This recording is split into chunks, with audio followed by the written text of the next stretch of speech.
కూడా ఎక్కువగా తిరగకుండా సైలెంట్గా దయచేసి వినండి. చాలా దూరం నుంచి వచ్చారు కాబట్టి, ఓకేనా?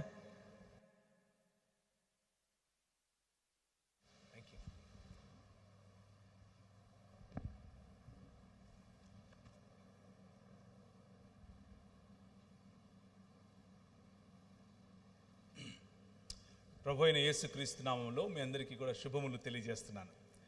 మరి చాలా సంతోషంగా ఉంది మిమ్మల్ని కలవటం, చాలా ఆనందంగా ఉంది. అలాగే దాంతోపాటుగా నేను స్టారీకి ఒక మాట చెప్పాను, మీ తమ్ముడు మంచి ప్రీచరు, మంచి టీచరు, మంచి పాటలు బాగా పాడుతున్నాడు, ఈస్ ఎ గుడ్ సింగర్ అని చెప్పాను. నాకు ఆ తర్వాత స్టేజ్ ఎక్కిన తర్వాత డౌట్ వచ్చింది, అసలు ఈ పిల్లోడు ఉంటే నన్ను ఎందుకు పిలిచారు వీళ్ళు అనుకున్నాను. So I congratulate all of you. మీ అందరికీ కూడా నేను శుభాకాంక్షలు తెలియజేస్తున్నాను, శుభములు తెలియజేస్తున్నాను. దేవుడు మీ మధ్య ఒక మంచి దైవజనుడిని తయారు చేస్తూ, ఒక మంచి దైవజన కుటుంబంలో భాగంగా ఆయనను నిలబెడుతున్నందుకు మరి దేవుని యొక్క సన్నిధి మీకు బలంగా లభించటానికి ఆయనను తర్బీదు చేస్తున్నట్లుగా కూడా నమ్ముతున్నాను. అయితే దేవుని వాక్యంలో నుంచి కొన్ని విషయాలు మీ ముందుంచే ప్రయత్నం చేస్తాను. దేవుని వాక్యమును చదివేటప్పుడు మనకు స్పష్టంగా తేట తెల్లగా మాట్లాడుతుంది. దేవుని వాక్యం మన జీవితాలను మారుస్తుంది. దేవుని వాక్యం మన జీవితాల్లో క్రొత్త సంగతులు నేర్పిస్తుంది. అలాగే దేవుని వాక్యం మన జీవితాల్లో అనేక విషయాల్లో మనల్ని ప్రోత్సహిస్తుంది కూడా. కొన్ని విషయాల్లో మనం ఎదగాల్సిన చోట మనం ఏదైతే చేయకూడదో వాటిని కత్తిరిస్తుంది కూడా. సో ఈ సాయంకాలం ఎవరికి ఏది ఎలా అందితే అలా మీరు తీసుకోండి. నేను మన గోదావరి జిల్లాలకు రాగానే నాకు భోజనం పెడతారు. భోజనాలు పెట్టడంలో గోదావరి జిల్లాల తర్వాతే ప్రపంచంలో ఎవరైనా. ముందు కొద్దిగా వేస్తారు. నేను అమ్మాయి అయిపోయిందిలే అని చేయి కడుక్కునే లోపు మళ్ళీ వేస్తారు, మళ్ళీ పెడతారు, మళ్ళీ పెడతారు. ఒక అరిటాకు లేకపోతే ఒక దాన్ని ఏమంటారు, మంచి పళ్ళెం పెట్టి దాంట్లో అన్నీ అమర్చి మధ్యలో అన్నం కుండలాగా ఇలా పోసి, కుండ కాదు కొండలాగా పోసి దాన్ని పెడతారు. నేను అది ఒక 10 రోజులు తింటాను. వాళ్ళు ఒకే రోజు తినాలి అని అంటారు. ఇది ఆంధ్ర పద్ధతి. నేను హైదరాబాద్లో పుట్టాను, అంటే పుట్టలేదు, హైదరాబాద్లో ప్రస్తుతానికి ఉంటున్నాను. అక్కడ వరకు ఆపండి. హైదరాబాద్లో బిర్యానీ వండుతారు. ఇలా బాగా అరేంజ్ చేసి పెట్టరు, అన్నీ కలిపేసి ఏది కనిపించకుండా పల్లెంలో వేసేసి ఇదే మంచిది వేసేసుకోండి అని చెప్తారు. ఎవరు ముక్కలోడు ఏరుకోవాల్సిందే. సో ఈరోజు నేను చెప్పబోయే మాట బిర్యానీ లాగే ఉంటుంది.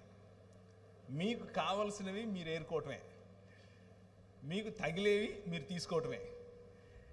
మీరెవరూ నాకు తెలియదు కాబట్టి, ఆబ్వియస్గా మీ గురించి నాకు తెలియదు కాబట్టి మీకు నేను చెప్పట్లేదు, వాక్యం చెప్తున్నాను. మీకేది నచ్చితే అది తీసుకోండి. కానీ నా హృదయంలో ప్రభు బలంగా నా హృదయంలో పెట్టిన మాటలు ఈరోజు చెప్తాను. నేను యాక్చువల్గా ఈరోజు మధ్యాహ్నం 2:45కు బయలుదేరితే 8:15-8:30కంతా ఇక్కడికి వచ్చాను. అంటే ఒక 6 గంటల 10 నిమిషాలు అంత సమయంలో నేను ఇక్కడికి చేరుకున్నాను. మంచిగా ప్రిపేర్ అయితే వచ్చాను. నేను ఎప్పుడు వాక్య పరిచయం చేయడానికి నాకు ప్రభు అవకాశం ఇచ్చిన మొట్టమొదటిసారి ప్రభు కోసం నిలబడి నేను వాక్యం చెప్తున్నాను అన్న కసితో మాట్లాడతాను. ఇక్కడికి వచ్చిన తర్వాత నేను ప్రిపేర్ అయినది చెప్పాలి అన్నది నాకు అలాంటి లీడింగ్ లేదు. దేవుడు నాకు అలాంటి నడిపింపు ఇవ్వటం లేదు. నా మనసులో వేరే కొన్ని అంశాలను ఉంచాడు. ఆ అంశాలనే మేము ఉంచే ప్రయత్నం చేస్తాను. ఇది స్పష్టంగా స్వచ్ఛంగా నా హృదయంలో నుంచి వస్తున్నటువంటి ఈ సంఘం కోసం, అలాగే మనందరికీ ఉపయోగపడే మాటలుగా ఉండాలి అని నేను మనస్ఫూర్తిగా ఆశిస్తున్నాను. అయితే ఒకసారి హెబ్రీయులకు రాసిన పత్రికలో నుంచి ఒక మాట చదివి ఆ తర్వాత నేను ఎన్నుకున్నటువంటి పాఠ్యభాగం వైపుకు నేను వెళతాను. హెబ్రీ పత్రిక మనం గనక ఆఖరి అధ్యాయం అనగా 13వ అధ్యాయం గనక మనం చూస్తే మనకు స్పష్టమైనటువంటి కొన్ని మాటలు కనిపిస్తాయి. మీకు దేవుని వాక్యమును బోధించి, 7వ వచనం గురించి మాట్లాడుతున్నాను. మీకు దేవుని వాక్యమును బోధించి మీ పైన నాయకులుగా ఉన్న వారిని జ్ఞాపకము చేసుకుని వారి ప్రవర్తన ఫలమును శ్రద్ధగా తలంచుకొనుచు వారి విశ్వాసమును అనుసరించండి. ఇది ఒక దగ్గర పెట్టుకోమంటారా? సరిపోతుందా? ఓకే. ఇది దేవుడు మనకిస్తున్నటువంటి ఒక ఆజ్ఞ. దైవజనులను, మనకు వాక్యము బోధించిన వారిని, మనకంటే ముందు నడిచిన వారిని మనం జ్ఞాపకం చేసుకోవటం అది తప్పు కాదు, అది మంచిది, అది ఆశీర్వాదకరం, అది చేయదగినది మాత్రమే కాదు, చేసి తీరవలసినటువంటి ఆజ్ఞ. కనుక మీకు వాక్యోపదేశం చేసిన వారు, మీ పైన నాయకులుగా ఉన్నవారు, మీ కొరకు శ్రమించిన వారు, మీ కొరకు తమ జీవితాలను విత్తిన వారిని జ్ఞాపకం చేసుకోవటం దేవుడు మనకిస్తున్నటువంటి బాధ్యతతో కూడినటువంటి ఆశీర్వాదము కూడా. ఇలా నీతిమంతులను జ్ఞాపకం చేసుకున్నప్పుడు నీతిమంతుల పట్ల వారి ప్రవర్తన ఫలమును మనము కలిగి ఉండేందుకు, వారి విశ్వాస జీవితమును అనుసరించేందుకు, శ్రద్ధగా అనుసరించేందుకు ప్రయత్నం చేసినప్పుడు మనకు ఆశీర్వాదం. ఆ ఆశీర్వాదం మనం కోల్పోకూడదు ఎప్పుడు కూడా. ఆ ఆశీర్వాదం మనలో ఎప్పుడూ ఉండేట్లుగా మనం ప్రయత్నం చేయాలి. మన ముందు నడిచినటువంటి దైవజనులు అనేకులు మనకు వాక్యోపదేశం చేశారు. మీ జీవితాలలో మీకు వాక్యోపదేశం చేసిన వారు మీ తల్లి ఉండొచ్చు, మీ తండ్రి ఉండొచ్చు, మీ భర్త ఉండొచ్చు, మీ స్నేహితురాలు ఉండొచ్చు, లేకపోతే మీ సంఘ కాపరి అయి ఉండొచ్చు. సంఘ కాపరితో పాటు సంఘములో ఉన్నటువంటి పెద్దలు కావచ్చు, పిల్లలు కావచ్చు, ఎవరైనా సరే మీ జీవితాల్లో దేవుని వాక్యాన్ని గనక ఉపదేశించిన వారుగా ఉంటే, మీరు వారి ద్వారా దేవుని గురించి, దేవుని ప్రేమను గురించి, దేవుని సంకల్పాన్ని మీరు గనక అర్థం చేసుకున్న వారు ఉంటే, అది జ్ఞాపకం చేసుకోవటం, వారి విశ్వాసమును అనుసరించటం, వారి ప్రవర్తన ఫలమును శ్రద్ధగా అనుసరించటం, తెలుసుకోవటం, మననం చేయటం, ఇది ఆశీర్వాదకరమైనటువంటి పని. ఆ ఆశీర్వాదకరమైన పని మీరు చేయునట్లుగా, ధైర్యము కలిగి చేయునట్లుగా మిమ్మల్ని నేను ప్రోత్సహిస్తున్నాను. అలాగే ఆ ఆశీర్వాదము మనకిచ్చేటటువంటి దేవుడు, అనగా వాగ్దానముతో కూడినటువంటి ఆజ్ఞను ఇచ్చేటటువంటి దేవుడు మనిషిని తన స్వరూపమందు, తన పోలిక చొప్పున చేశాడు. నీ పక్కన వాళ్ళకి చెప్తారా నువ్వు దేవుని పోలికలో ఉన్నావట అని? చెప్పండి, పర్వాలేదు. నువ్వు దేవుని పోలికలో ఉన్నావు అని చెప్పండి. నువ్వు దేవుని స్వరూపంలో ఉన్నావు అని చెప్పండి. కేవలం ఇక్కడున్న వారే కాదు, మైకుల ద్వారా వింటున్న వారికి కూడా ఈ మాట చెప్తున్నాను. మీరు క్రైస్తవులు అయ్యుండొచ్చు, కాకపోయి ఉండొచ్చు, వాక్యమును నమ్మిండొచ్చు, నమ్మకపోయిండొచ్చు, ప్రభు అయిన యేసు క్రీస్తును అనుసరిస్తూ ఉండొచ్చు, అనుసరించకుండా ఉండొచ్చు. అయినా కానీ మీతో కూడా నేను ఈ రాత్రి ఒక మాట చెప్తున్నాను. ఏమిటి? స్పష్టమైన మాట, దేవుని వాక్యం చెప్పే మాట. ఏంటి అని అంటే, మీరు దేవుని స్వరూపములోను దేవుని పోలిక చొప్పున చేయబడినటువంటి మనుష్యులను దేవుడు తన స్వరూపమందు తన పోలిక చొప్పున చేసి 5 రకాలైనటువంటి ఆశీర్వాదముతో కూడిన వాగ్దానములను, లేకపోతే వాగ్దానముతో కూడినటువంటి బాధ్యతను ఇచ్చాడు, అధికారమును ఇచ్చాడు. బాధ్యతతో కూడిన అధికారం, వాగ్దానముతో కూడినటువంటి అధికారాన్ని ఇచ్చాడు. ఆ 5 మీ ముందుంచుతా. మొదటిది, మీరు ఫలించండి అని చెప్పాడు. రెండవది, మీరు అభివృద్ధి చెందండి అని చెప్పాడు. మూడవది, మీరు విస్తరించండి అని చెప్పాడు. నాలుగవది, ఈ భూమిని నిండించండి అని చెప్పాడు. ఐదవది చాలా ప్రాముఖ్యమైనది, దానిని ఏలండి అని చెప్పాడు. రాజులుగా ఉండండి అని చెప్పాడు. ఈ 5 కూడా దేవుడు చేసినటువంటి వాగ్దానముతో కూడినటువంటి బాధ్యత. ఫలించటం నీ బాధ్యత, అభివృద్ధి చెందటం నీ బాధ్యత, విస్తరించటం నీ బాధ్యత, భూమిని నిండించటం నీ బాధ్యత. అలాగే దానిపైన తల్లిదండ్రులను పోలినటువంటి రాజ్యం చేయటం నీ బాధ్యత. దేవుడు మనిషిని తన స్వరూపమందు తన పోలిక చొప్పున చేసి భూమి ఆకాశములు అనేటటువంటి ఒక మందిర నిర్మాణం చేసి, ఆ మందిరములో తన ప్రతినిధిగా, తన ప్రతిమగా మరియు తన ప్రతిబింబంగా ఉంచాడు. 3 పదాలు: తన ప్రతినిధిగా, తన ప్రతిమగా మరియు తన ప్రతినిధిగా లేదా ప్రతిబింబంగా ప్రాణ ప్రతిష్ఠ చేసి ఆ ఆలయంలో ఆ ప్రాణ ప్రతిష్ఠ చేసినటువంటి మనిషిని ఉంచాడు. నువ్వు ఏలు అన్నాడు. నాకు ప్రతిగా, నాకు యాజ్ ఎ రిప్రజెంటేటివ్, నా ప్రతినిధిగా, నా ప్రతిబింబముగా, అలాగే నా స్వరూపము నా పోలిక చొప్పున ఉన్నావు కాబట్టి నా ప్రతిమగా ఈ ప్రపంచాన్ని ఏలు అని చెప్పాడు. ఇది మనకి ఇవ్వబడినటువంటి బాధ్యతతో కూడినటువంటి ఆశీర్వాదం.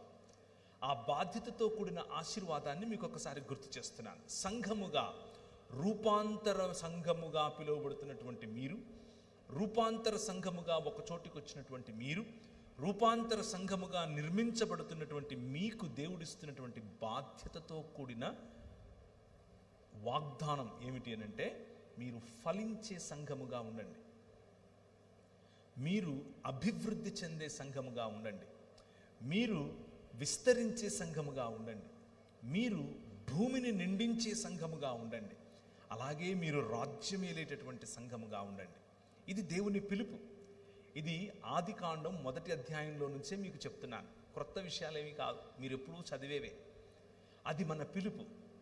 అయితే దేవుడు ఏర్పరిచినటువంటి ఈ మందిరములో, అనగా భూమి ఆకాశములు అనే ఈ మందిరములో ఏర్పరిచినటువంటి నీకు దేవుడిచ్చినటువంటి బాధ్యతను మనిషి మరిచిపోయి, మనిషి తిరస్కరించి దేవునికి దూరమయ్యాడు.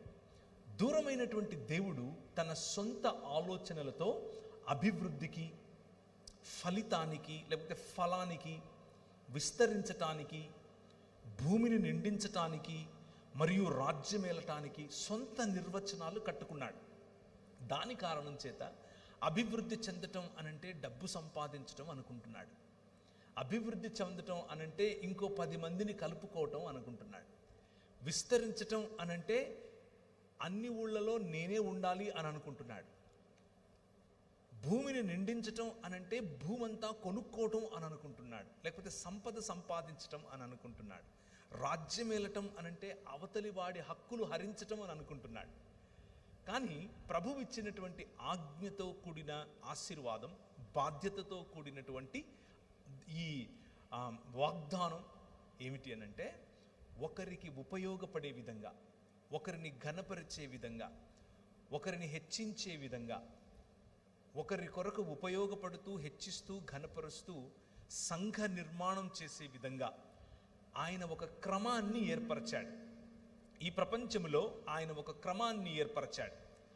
ఎక్కడ నదులుండాలో అక్కడ నదులు, ఎక్కడ చెట్లుండాలో అక్కడ చెట్లు, ఎవరికి ఎంత నీడ కావాలో అంత నీడ, ఏ భోజనం ఏ వస్తువులు ఎవరికి అందాలో, అనగా ఏ జంతు పశుపక్షులకు వగైరా వగైరా ఇవ్వాలో అంత ఇస్తూ వాటిపైన తల్లిదండ్రులుగా మిమ్మల్ని ఉంచాడు. మన బాధ్యత మనకు ముందు నడిచిన వాక్యమును నేర్పించి, మన ముందు వాక్యోపదేశకులుగా, నాయకులుగా మన పైనున్న వారి యొక్క శ్రద్ధగా వారి జీవన విధానాన్ని, వారి విశ్వాసమును అనుకరించటం. అలా అనుకరించే క్రమంలో వచ్చేటటువంటి ఆలోచనలివి. బ్లెస్సింగ్ అదర్స్, నీ పొరుగువాడిని ఆశీర్వదించటం, నీ పొరుగువాడి కోసం ఒక క్రమాన్ని ఏర్పరచటం, నీ సమాజములో క్రమమైనటువంటి సమాజముగా దాన్ని తీర్చిదిద్దటం, నీ సమాజమును విస్తరింప చేయటం, నీ సమాజములో దేవుని ముఖకాంతి వెలిగే విధంగా నీ జీవితాన్ని మలుచుకోవటం. దేవుని ముఖకాంతి వెలగటం అన్న విషయానికి రూపాంతర సంఘము అన్నదానికి చాలా కనెక్షన్ ఉంది. రూపాంతర దేవాలయం. ఒకరోజు ప్రభు అయిన యేసుక్రీస్తు తన శిష్యులను తీసుకుని ఒక కొండ మీదికి వెళ్ళాడు. ఒక కొండ మీదికి వెళితే ఆ కొండ మీద చూస్తూ ఉండగానే పేతురు, యాకోబు, యోహాను, ఆంద్రియ వగైరా వాళ్ళు ఒకవైపు కూర్చుని చూస్తూ ఉండగానే ఆయన రూపాంతరము చెందటం చూస్తారు. రూపాంతరము చెందటం చూసినప్పుడు చాలా భలే అనిపించింది. నేను ఇక్కడే ఉండిపోతాను అని అనుకున్నాడు. పేతురు అన్నాడు, ఇక్కడ నీకొక పర్ణశాల, నాకొక పర్ణశాల. ఏలియా దిగొచ్చాడు, ఏలియాతో మాట్లాడుతున్నాడు, దేవదూతలు వచ్చి ఆయనకు పరిచారం చేస్తున్నారు. అబ్బా భలే ఉంది, what a blissful experience is this అని అనుకున్నాడు. ఎంత సమాధానకరమైన, ఎంత దేవుని రాజ్యమును అనుభవించేటటువంటి ఈ అనుభవం ఇది. ఈ అనుభవంలో ఇలాగే ఉండిపోతే ఎలా ఉంటుంది అని అనుకున్నాడు. రూపాంతరం చెందినటువంటి ఆ కొండ మీద దేవుని వాక్యం మార్కు సువార్తలో ఎలా రాసిందంటే, ఈ లోకమందు ఏ చాకలియు అంత చలువగా చెయ్యలేడు అన్నట్లుగా తన వస్త్రముల గురించి దగదగ మెరిసిపోతున్నాయి అన్నట్లుగా రాశాడు. అలా రూపాంతరము చెందినటువంటి ప్రభువును చూసి ఆనందించినటువంటి పేతురు, అదే పేతురు పత్రిక రాస్తూ ఏమంటున్నాడంటే, నేను ఆయన గురించి తండ్రి అయిన దేవుడు, ఈయన నా ప్రియకుమారుడు, ఈయన మాట వినండి అని చెప్పినప్పుడు నేను విన్నాను, నా చెవులారా విన్నాను, ఆయనను చూశాను, నేను దాన్ని అనుభవించాను, ఆయన్ను తాకాను. కానీ అంతకంటే గొప్పదైన, ఆ అనుభవానికంటే గొప్పదైనటువంటి ప్రవచన వాక్యము నీ చేతిలో ఉంది. ఒకసారి నీ బైబిల్ ఎత్తి చూపిస్తావా? అంతకంటే గొప్పదైనటువంటి ప్రవచన వాక్యము నీ చేతిలో ఉంది. This is what transforms you. Transformation, రూపాంతరమునకు మరియు రూపాంతరము చెంది, లేకపోతే మెటమార్ఫోసిస్, పునరుత్థానానికి ఉన్న తేడా అది. రూపాంతరము అనుభవంతో మొదలవుతుంది, కానీ ఆ రూపాంతరము రోజు రోజుకు క్రమములో పెరిగినప్పుడు ఒకానొక రోజు మనం పునరుత్థానం చెందుతాం. మన సృష్టి పునరుత్థానం చెందుతుంది. ప్రభువు ఇచ్చినటువంటి 5 రకాలైనటువంటి ఆజ్ఞలతో కూడినటువంటి బాధ్యత, ఆజ్ఞలతో కూడినటువంటి ఆశీర్వాదమును మనము నిజమైన మనుష్యులుగా ఈ ప్రపంచంలో జరిగించాలి అని ఆయన అనుకుంటే, మనం అలా జరిగించక అంధకార సంబంధమైన దురాత్మ సమూహముల చేత చిక్కుబడి, అంధకార సంబంధమైన దురాత్మ సమూహములు ఇచ్చేటటువంటి అనుభవం, రుచి, చూపుకు ఇంపుగా కనిపించటం వగైరా వగైరా ఆకర్షణలకు లోనైన కారణం చేత దేవుణ్ణి తిరస్కరించి దేవునికి దూరమయ్యాం. దూరమైనటువంటి సమాజం ఏర్పరచుకున్నటువంటి సిస్టమ్స్, ఆ సమాజం ఏర్పరచుకున్నటువంటి వ్యవస్థలు, ఆ వ్యవస్థలు రోజు రోజుకు మనిషిని క్షీణింపచేసి లెస్సర్ హ్యూమన్ బీయింగ్, లేకపోతే డీహ్యూమనైజ్ చేస్తూ వచ్చాయి. అలా డీహ్యూమనైజ్ చేస్తూ వచ్చినటువంటి ఈ ప్రపంచంలోనికి నీ చేతనున్నటువంటి ఈ వాక్యం ప్రపంచాన్ని రూపాంతరము చెందించటానికి, సమాజములను రూపాంతరము చెందించటానికి, మనుష్యులను రూపాంతరము చెందించటానికి, అనుభవాలను రూపాంతరం చెందించటానికి, సంబంధాలను రూపాంతరం చెందించటానికి మీ చేతికి ఇచ్చాడు. ఈ వాక్యాన్ని మనం గమనిస్తున్నాం. అయితే ఈ వాక్యంలో ఒక చక్కటి మాట మీకు వినిపిస్తుంది. అదేమిటి అనంటే, నిత్య నిబంధన. ఈ రూపాంతరము కొరకు చేసినటువంటి నిబంధన. దేవుడు మనుష్య సమాజానికి, మనుష్యులను రూపాంతరము చెందించటానికి ఒక నిబంధన చేశాడు.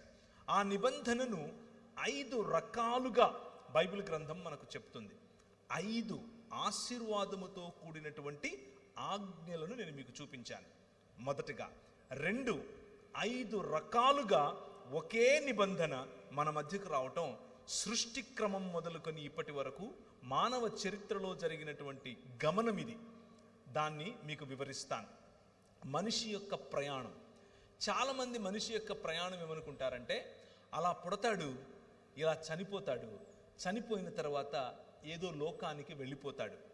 ఇది సాధారణంగా మత ప్రాతిపదికన ఉన్న వాళ్ళ యొక్క ఆలోచన విధానం.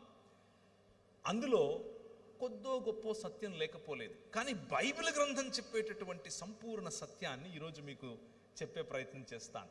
5 రకాలైనటువంటి ఒకే కవెనెంట్, ఒకే నిబంధన, రూపాంతరమును కోసం రూపింపబడినటువంటి నిబంధన 5 రకాలుగా 5 సమయాలలో మానవ మనుగడలోనికి రావటం మనం గమనించాలి.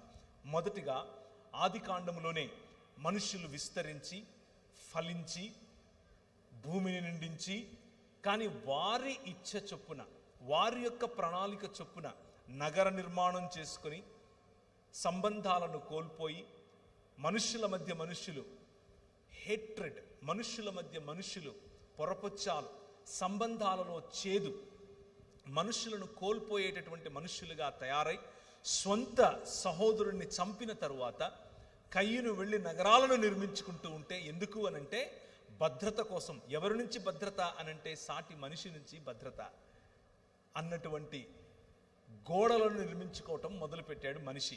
దానికి నాగరికత అని పేరు పెట్టాడు. నాగరికతలలో ఎదుగుతున్నటువంటి మానవ సమాజం మెల్లిమెల్లిగా దేవునికి దూరం అయిపోయేటటువంటి మానవ సమాజంలోనికి దేవుని ప్రమేయం మనకు కనిపిస్తుంది. మనిషి యొక్క ఊహలోని, ఆలోచనలోని సమస్తము కేవలము ఎల్లప్పుడూ చెడ్డది అన్నట్లుగా మనిషి పతనావస్థలో ఉన్న క్రమంలో దేవుడు ఒక్క వ్యక్తిని ఎన్నుకున్నాడు. దేవుడు ఈ ప్రపంచాన్ని, అందులో ఉన్నటువంటి కలుషితమైనటువంటి మనుష్యులను రూపాంతరము చెందించాలి అని ఆశపడ్డాడు. క్రొత్త సృష్టిని చెయ్యాలి అని ఆశపడ్డాడు. ఆ క్రొత్త సృష్టిని చేసేటటువంటి దేవుడు ఆ క్రమంలో మొట్టమొదటిగా ఒక్క కుటుంబాన్ని ఎన్నుకున్నాడు. కుటుంబం నూతన సృష్టికి పునాది. కుటుంబమే మొదటి సృష్టికి పునాది. నూతన సృష్టికి కూడా కుటుంబమే పునాది. ఆ కుటుంబం నోవహు కుటుంబం. నోవహు కుటుంబానికి చేసినటువంటి, నోవహు కుటుంబము ద్వారా సకల ప్రజలకు, సకల మానవాళికి చేసినటువంటి వాగ్దానం ఏమిటి అనంటే, నేను లయకారుణ్ణి కాదు, నేను నిన్ను పునరుత్థానం చెందిస్తాను, నేను నిన్ను రూపాంతరము చెందిస్తాను. రూపాంతరము చెందించటానికి నేను ఏర్పరచుకున్నటువంటి మాధ్యమంలో నువ్వు ఒకటివి అని చెప్పి ఒక ఇంద్రధనస్సును ఏర్పరిచి ఆయన యొక్క కృపను, ఆయన తిరిగి మనలను నిర్మించబోయేటటువంటి నూతన సృష్టికి ఒక ప్రతీకగా, ఒక నాందిగా, ఒక సూచనగా ఆయన మనకిచ్చాడు. ఇది మొదటి నిబంధన. ఒకే నిబంధన, మొదటిసారి వినిపించినటువంటి నిబంధన. రెండవది, ఇప్పుడు సృష్టి ఇంకా పెరిగింది. సృష్టిలో ఉన్నటువంటి మనుష్యులు మళ్ళీ సమాజాలు కట్టడం మొదలుపెట్టారు. సృష్టిలో ఉన్నటువంటి మనుష్యులు మళ్ళీ నాగరికతలు నిర్మించడం మొదలుపెట్టారు. మెసొపొటేమియా నాగరికత అని మొదలయ్యింది. ఆ మెసొపొటేమియా నాగరికతలో ఎత్తైన గోడలు, బ్రిక్స్ చేయటం మొదలుపెట్టారు. ఇటుకలు మొట్టమొదటిసారిగా గొప్ప, లేకపోతే ఎత్తైనటువంటి గోడలు కట్టడం మొదలుపెట్టారు. వారి శిల్పకళ ముందు ఎవరూ సాటి రారు అన్నట్లుగా శిల్పకళతో నానా విధములైనటువంటి ధనం కోసం, అందం కోసం, పరువు కోసం, పరపతి కోసం, మనిషికి ఉన్నటువంటి అధికారాన్ని సూచించటం కోసం వారు వివిధమైన దేవీ దేవతలను తయారు చేసుకుని దాని ముందు సాగిలపడటం మొదలుపెట్టారు. ప్రభు అన్నాడు, నో, నేను మిమ్మల్ని తిరిగి నా వైపుకు తీసుకొచ్చుకుంటాను, రూపాంతరము చెందిస్తాను, నూతన సృష్టిగా మారుస్తాను అని చెప్పి అందులో ఇంకొక కుటుంబాన్ని ఏర్పరచుకున్నాడు. ఆ కుటుంబమే అబ్రహాము కుటుంబం. మొదట నోవహు కుటుంబానికి చేసినటువంటి వాగ్దానముతో కూడినటువంటి నిబంధన. రెండవది అబ్రహాముతో చేసినటువంటి వాగ్దానముతో కూడిన నిబంధన. ఆ అబ్రహామును బయటకు పిలిచాడు. అబ్రహామా రా అన్నాడు. ఆయన తన ఇంటి వారిని, తన ఊరిని విడిచి, తన రాజ్యమును విడిచి బయటకు వచ్చాడు. నీ ద్వారా ఒక రాజ్యాన్ని కడతాను అని అన్నాడు. ఆ రాజ్యాన్ని కట్టే క్రమంలో నీకు పిల్లలను ఇస్తాను అని అన్నాడు. ఈయనకు బాగా వయసుడిగిపోయింది. భార్యామణి ముసలితనంలో ఉంది. ఆమె నవ్వుకుంటోంది, నాకా పిల్లలా, నేను మళ్ళీ వస్తాను, మళ్ళీ 1 సంవత్సరానికి వచ్చే వరకు నీకు వాగ్దాన కుమారుణ్ణి ఇస్తాను అని చెప్పాడు. అయితే నీ కుమారులు, నీ పిల్లలు, నీ పిల్లల పిల్లలు, ఆ వారి పిల్లల పిల్లల పిల్లలు ఐగుప్తు దేశంలో 400 పైచిలుకు సంవత్సరాలు ఉంటారు. ఎందుకుంటారు అనంటే, ఇంకా ఈ కనాను ప్రాంత ప్రజల యొక్క పాపం పండలేదు, వారికి ఇంకా నేను సమయం ఇస్తున్నాను, ఇంకా వారు మారు మనస్సు పొందుతారేమో, ఇంకా వారు రూపాంతరం వైపుకు వస్తారేమో అని ఆశపడి చూస్తున్నాను. అంతవరకు నీ పిల్లలతో నేను ఇంకొక సమాజానికి బుద్ధి చెప్పాలి, నేను ఇంకొక సివిలైజేషన్, లేకపోతే ఇంకొక నాగరికత కొమ్ములు విరవాలి అని అన్నాడు. ఆ నాగరికత పేరే మూడవ, లేకపోతే ఆయన చేసినటువంటి 3వ నిబంధన. ఒక నిబంధనే ఇదంతా కూడా, 3వసారి చేసిన నిబంధన. ఇశ్రాయేలు తన పిల్లల పిల్లలు ఫలించారు, విస్తరించారు, భూమిని నిండించారు, అభివృద్ధి చెందారు, కానీ రాజ్యం చేయలేకపోతున్నారు. కారణం ఏమిటి అనంటే, ఈలోక సంబంధమైనటువంటి దేవత, ఈలోక సంబంధమైనటువంటి అంధకార సంబంధమైన దురాత్మ సమూహముల చేత చిక్కబడినటువంటి రాజ్యములో బానిసలైపోయారు. పని ఎక్కువ, పారితోషికం తక్కువ, సమయాలలో పని చేస్తున్నారు, తినటానికి ఏమీ లేదు, ఏం చేయాలో తెలియదు. వారి ఆర్తనాదాలు ప్రభువు విన్నాడు. నేనున్నాను, నేను విన్నాను అని అన్నాడు. మీకు వేరే ఎవరో గుర్తొస్తూ ఉంటే అది ఇక్కడి నుంచే వచ్చింది. మీరేదో అనుకుండేరు పొరపాటున, అది ఇక్కడి నుంచే వచ్చింది. ఏదొచ్చినా నేను ఉన్నాను అని అన్నాడు. నేను ఉన్నవాడను అని చెప్పినవాడు. నేను విన్నాను అన్నాడు. వారి ఆర్తనాదాలు విన్నాను అని అన్నాడు. ఉండి అలా ఊరుకోలేదు. మూడవ మాటగా ఆయన ఒక వాగ్దాన నిబంధనను చేశాడు. ఏమిటది? మోషే ద్వారా చేశాడు. నీ ద్వారా అబ్రహాముకు చేసినటువంటి వాగ్దానం యొక్క పర్యవసానముగా ఒక రాజ్య నిర్మాణం నేను చేస్తాను. 10 రకాలైనటువంటి దేవీ దేవతల చేత ఏర్పాటు చేసుకుని 10 రకాలైనటువంటి దేవీ దేవతల చేత పరిపాలింపబడుతున్నటువంటి ఈ రాజ్యములో నుండి నా జ్యేష్ఠపుత్రుడైనటువంటి ఇశ్రాయేలు నువ్వు రా అని పిలిచాడు. నోవహు నువ్వు రా అన్నాడు. అబ్రహాము నువ్వు రా అన్నాడు. ఇశ్రాయేలు నువ్వు రా అని పిలిచాడు. అందరినీ రా అనే పిలుస్తాడు ఈయన. వచ్చేయండి అంటాడు. గద్ద రెక్కల మీద మోసుకొని వెళ్ళినట్లు వారిని మోసుకొని వెళ్ళాడు. సంవత్సరాల తరబడి వాళ్ళు విత్తాల్సిన అవసరం లేదు, కోయాల్సిన అవసరం లేదు, కట్టాల్సిన అవసరం లేదు, నాటాల్సిన అవసరం లేదు. ఇలా నోరు తెరుచుకుని పడుకుంటే పొద్దునికి మన్నా నోటు నిడుతుంది. అలా పెంచాడు. అలా పెంచితే వీళ్ళు గొనుగుడు కార్యక్రమాలు, సనుగుడు కార్యక్రమాలు మొదలుపెట్టారు. మూడవ వాగ్దానముతో కూడినటువంటి నిబంధన. ఏ ఇశ్రాయేలు ద్వారా అయితే ప్రపంచాన్ని తిరిగి ఆయన రూపాంతరము చెందించాలనుకున్నాడో ఆ ఇశ్రాయేలే ఇప్పుడు దేవుణ్ణి నువ్వు మాకొద్దు అని చెప్పింది. నెహుష్టానును నిలబెట్టుకుంది. కీయు దేవత వైపుకు పరిగెట్టింది. బయలుదేవత ఎదుట సాష్టాంగపడింది. మొలెకుకు తన పిల్లలను అర్పించింది. ప్రభు అన్నాడు, నన్ను విసర్జించావు, నువ్వు చస్తావు అన్నాడు. చావటం అనంటే ఆయన నుంచి దూరం అవటం. ఆయన చేసిన వాగ్దానముతో కూడినటువంటి ఈ ప్రతిజ్ఞ లేకపోతే కవెనెంట్, ఆ ప్రతిజ్ఞలో 2 పార్టీస్, నిబంధనలో 2 పార్టీస్. ఒక పార్టీ నువ్వు నాకొద్దు అని చెప్తా ఉంది. కానీ దేవుడు 5 రకాలైనటువంటి తన క్యారెక్టర్ వారితో చెప్తూ వచ్చాడు. ప్రవక్తలందరూ ప్రవచించినటువంటిది ఇదే. రాజుల గ్రంథంలో ప్రవచించినటువంటి మాటలు ఇవే. ఆయన లా లేకపోతే ధర్మశాస్త్రములో తనను గురించి తాను వివరించుకున్న 5 మాటలు ఇవే. మొదటిది, నేను నీ తండ్రిని, ఐ యామ్ యువర్ ఫాదర్. రెండవది, నేను నీ భర్తను, ఐఎమ్ యువర్ హస్బెండ్. ఇశ్రాయేలుతో దేవుడు చేసిన నిబంధన, ఒక తండ్రికి పిల్లలకు ఉండే నిబంధన, ఒక భార్యకు భర్తకు ఉండే నిబంధన, ఒక ప్రియురాలికి ప్రియుడికి ఉండే నిబంధన, ఐ యామ్ యువర్ లవర్, నేను నీ ప్రియుణ్ణి. నాలుగవది, తండ్రి, భర్త, ప్రియుడు, కాపరి, I am the good shepherd, నేను నిజమైన కాపరిని, మంచి కాపరిని అని చెప్పాడు. పోషించేవాణ్ణి నేను అని చెప్పాడు. మీరు నాటని ద్రాక్ష తోటలలో తింటారు, మీరు కట్టని కోటలలో మిమ్మల్ని పడుకునేలా చేస్తాను. మీరు స్వాధీనం చేసుకునేటటువంటి దేశం మీ కత్తి చేత కాదు, నా సన్నిధి కారణము చేత, నీతిగల నా దక్షిణ హస్తము చేత మీరు స్వాధీనం చేసుకుంటారు. ఎందుకు అనంటే ఐ యామ్ యువర్ కింగ్ అని చెప్పాడు. నేను నీ రాజును అని చెప్పాడు. తండ్రిని అన్నాడు, భర్తను అన్నాడు, ప్రియుణ్ణి అన్నాడు, కాపరిని అన్నాడు, రాజును అన్నాడు. తండ్రిలా ఫలింపచేయటం, భర్తలా అభివృద్ధి చెందించటం, ప్రియుడిలా విస్తరింపచేయటం,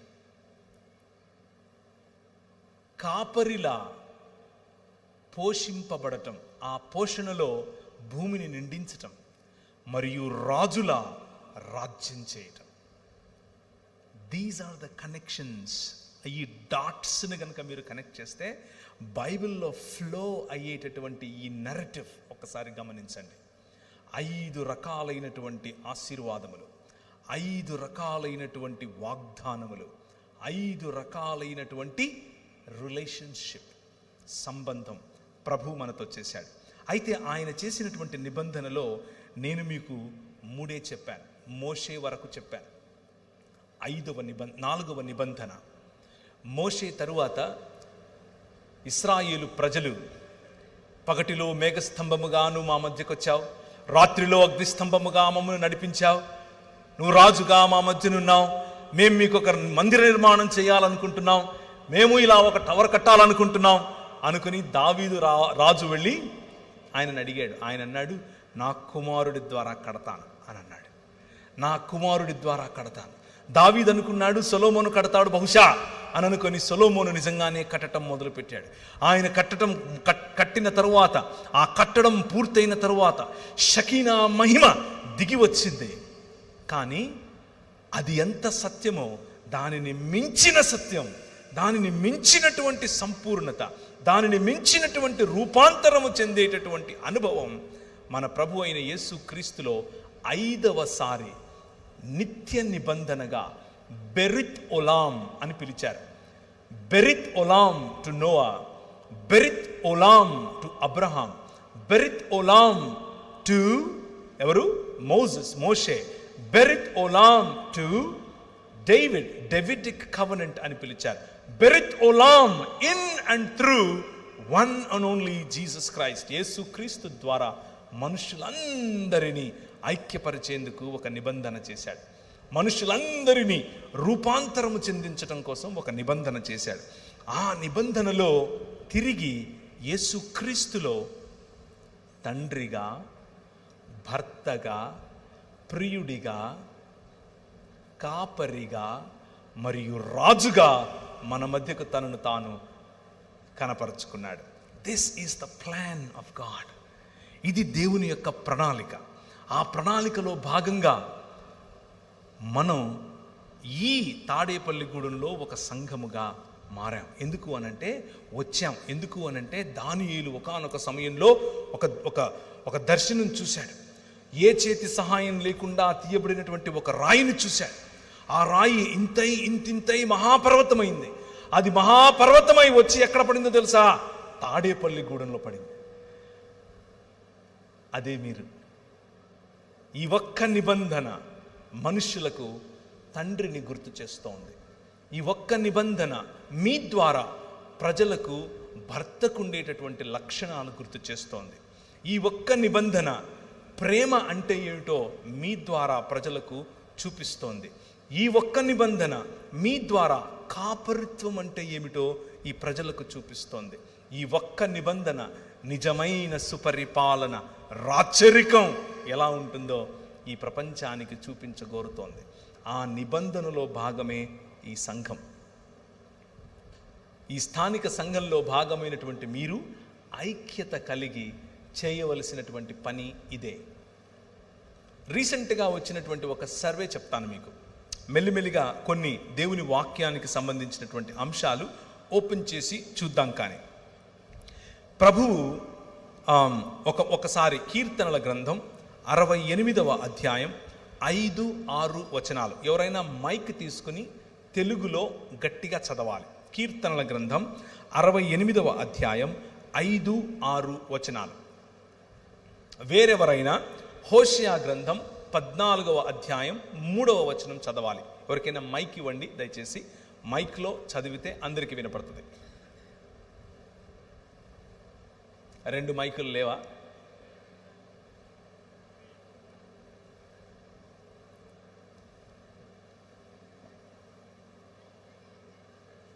ఆలోగా తీసిన వారు చదవండి. కీర్తనల గ్రంథం 68వ అధ్యాయం 5-6 వచనాలు.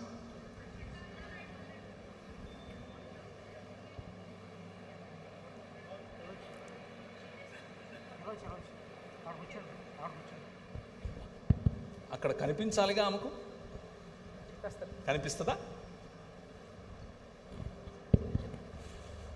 పోనీ నేను చదివేనా? చదవండి. కీర్తనల గ్రంథం 68 5-6 వరకు. తన పరిశుద్ధాలయమందుండు దేవుడు తండ్రి లేని వారికి తండ్రియు, తండ్రి లేని వారికి తండ్రియు, విధవరాండ్రకు న్యాయకర్తయు అయ్యున్నాడు. దేవుడు ఏకాంగులను సంసారులుగా చేయువాడు. ఆయన బంధింపబడిన వారిని విడిపించి వారిని వర్ధిల్ల చేయువాడు. ఆయన ఇచ్చినటువంటి వాగ్దానమును, ఆయన చేసినటువంటి నిబంధన ద్వారా ఆయన వాక్యములో ఎలా చేయబోతున్నాడో స్పష్టంగా తన క్యారెక్టర్, తన నేచర్, తన స్వభావాన్ని తెలియచేస్తున్నాడు. హోషేయ గ్రంథం 14వ అధ్యాయం 3వ వచనం. హోషేయ గ్రంథం 14వ అధ్యాయం 3వ వచనం. అశ్షూరీయుల చేత రక్షణ నొందగోరము, మేమికను గుర్రములను ఎక్కము. మీరే మాకు దేవుడని మేమిక మీదట మా చేతి పనితో చెప్పము. తండ్రి లేని వారి ఎడల వాత్సల్యము చూపువాడవు నీవే కదా. చదవండి. వారు విశ్వాసఘాతకులు కాకుండా, చాలు తండ్రి లేని వారి ఎడల వాత్సల్యము చూపువాడు మన దేవుడు. కీర్తనల గ్రంథం 82:3. కీర్తనల గ్రంథం 82:3. పేదలకు తండ్రి లేని వారికి న్యాయమును తీర్చుడి. శ్రమగల వారికి దీనులకును న్యాయము తీర్చుడి. దరిద్రులను నిరుపేదలను విడిపించుడి. భక్తిహీనుల చేతిలో నుండి వారిని తప్పించుడి. చాలు. న్యాయము చేయటం, విడిపించటం, తప్పించటం, బలహీనులైన వారి పట్ల వారి పక్షంగా నిలబడటం, ఇదే మన దేవుని యొక్క స్వభావం. ఇదే ఆయన కుమారుని యొక్క స్వభావం. ఆయన కుమారుని శరీరమైనటువంటి మన స్వభావము కూడా ఇదే అయి ఉండాలి. దేవుని వాక్యము చాలా స్పష్టంగా చెబుతోంది. మనం దేవుని స్వరూపము, దేవుని పోలిక చొప్పున చేయబడ్డాం అంటే దాని అర్థం ఏమిటి అని అంటే, దేవునికి ఉన్నటువంటి గుణాతిశయములను, గుణ లక్షణములను ప్రచురించువారగుటకు ఆశ్చర్యకరమైనటువంటి వెలుగులోనికి పిలువబడిన వారం.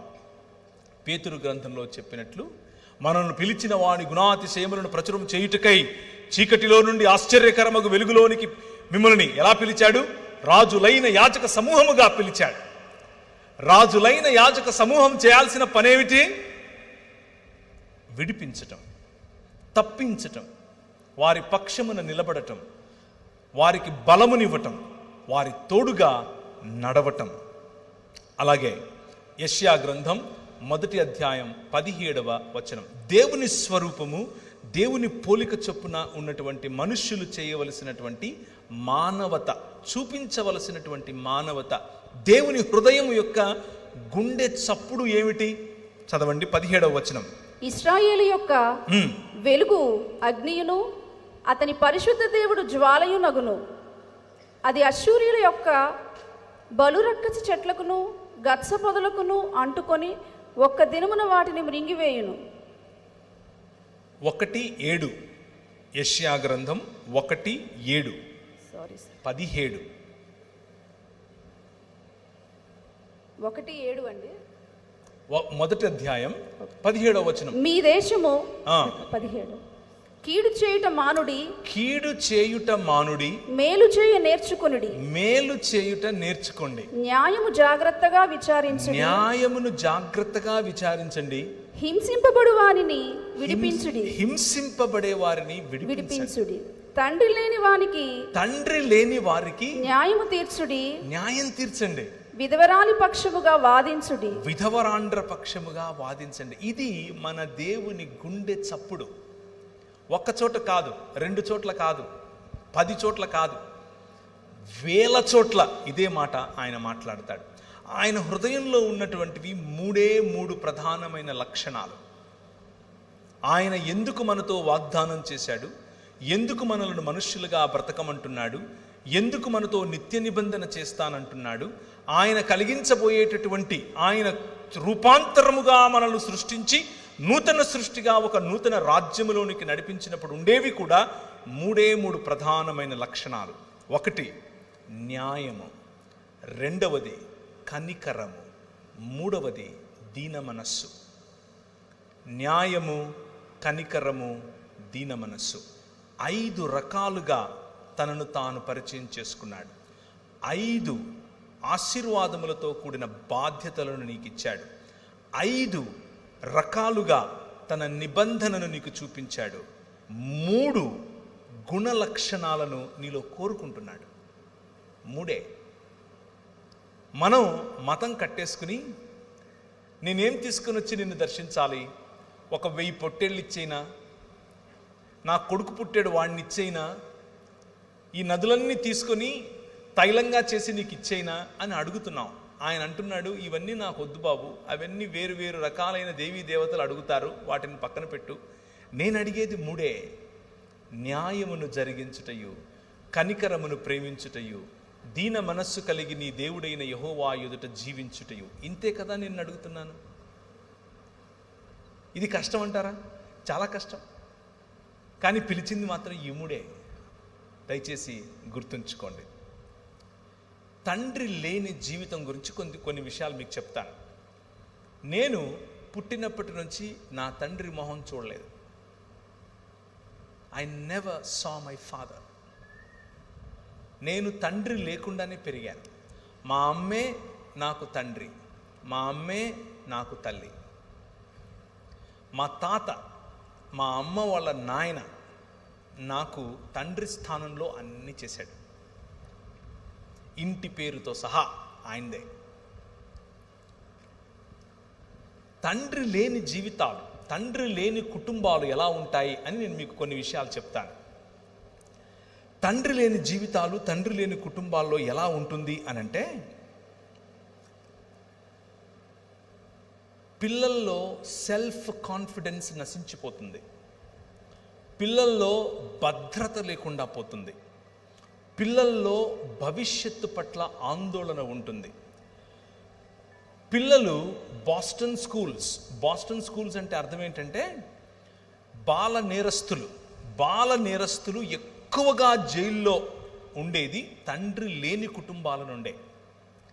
తండ్రి లేని కుటుంబాల నుంచే ఒక 100 మంది గంజాయికి మరియు మాదక ద్రవ్యాలకు అలవాటు పడ్డారు అనంటే అందులో 74% తండ్రి లేని వారే అయి ఉంటారు.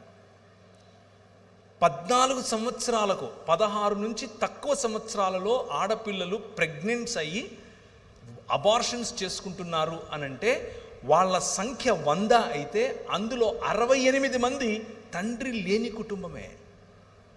ఇదంతా నేను సొంతంగా చెప్తున్నది కాదు, అదొక సర్వే. భారతదేశమైనా పాశ్చాత్య దేశాలైనా ఇవే చెప్తున్నాయి. తండ్రి లేని కుటుంబం ఎలా ఉంటుంది? 71% మంది హై స్కూళ్ళలో నుంచి బయటపడిపోతారు, అంతకెక్కువగా చదవరు అనంటే దానికి కారణం తండ్రి లేని కుటుంబాలు. ఇక్కడ ఇంకా చాలా పెద్ద లిస్ట్ ఉంది, అది చదవటం కంటే ముందు ఒక మాట చెప్తాను. తండ్రి లేకపోవటం అనంటే దాని అర్థం తండ్రి చనిపోవటం కాదు. కుటుంబంలో తండ్రి లేకపోవటం, కుటుంబంలో తండ్రి కనబడకపోవటం, తన పని మీద, తన పరిచర్య మీద, తను ఏర్పరచుకున్నటువంటి వ్యాసంగాలలో పిల్లలు లేవకముందే వెళ్ళిపోతాడు. పిల్లలు పడుకున్న తరువాత ఇంటికి వస్తాడు.